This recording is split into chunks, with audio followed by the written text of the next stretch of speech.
Otu onye mmepụrụ onye ọ na-ahere ahụ aha ya bụ Chief Vincent Nwankwo onye one na kansụl ime obodo Orumba South emere ogogo mmemme ịgba ji ọfụ nke afọ 2022 n'ụzọ pụrụ iche. Ya bụ mmemme bụ nke were ọnọdụ na Eze Akụnne Villa na Ụmụeze Amasị Village one bụ nke dọtara ndị ikwu na ibe ndị nnọchite ogbe anọ mejupụtara one ndị otu Agụata ochie ndị enyi nakwa ndị ha na Chief Nwankwo na-emekọrịta ihe.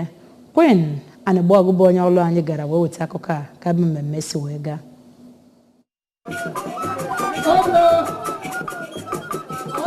Emume iri ji ọhụụ ahụ bidoro mgbe Chief Nwankwo na nwunye ya nke Iruka gbara egwu bata n'ọgbọ ebe Maazị Tony Nwude onye obodo One kpere ekpere mbido agwakwara ọjị. Mgbe nke a gasịrị ebupụtara ji ahụrụ ahụ, Chief Nwankwo were mma waa ya igosi na o riela ji ọhụụ nke afọ a. N'okwu ya, Chief Nwankwo kọwara na emume ahụ bụkwa afọ ka ọ na-eme ya iji wee kelee Chineke maka ihe ubi mere nke ọma. Ọ gwara ndị obodo One ike agwụla ha na mbọ ha na-agba ịhụ na ihe dịrị ha mma ma yọkwa Chineke ka o gozie onye ọbụla bịara sonyere ha n'emume iri ji ọhụụ. Oriakụ ya bụ nke Iruka n'okwu ya kọwara ọrụ ugbo dịka ihe dị ezigbo mkpa na ndụ onye ọbụla bụ onye Igbo ma kwukwa na iri ji bụkwa ụzọ ọzọ ha siri enye Chineke ekele ma nwekọrịtakwa ọṅụ n'ihe ọma o mere ha.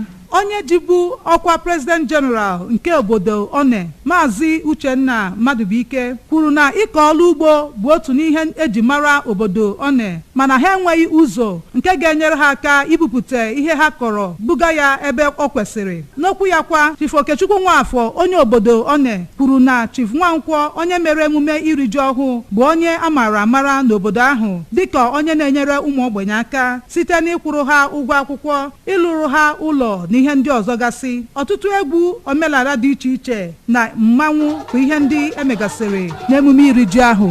Queen Anịgbọgụ, akụkọ ụwa ABS.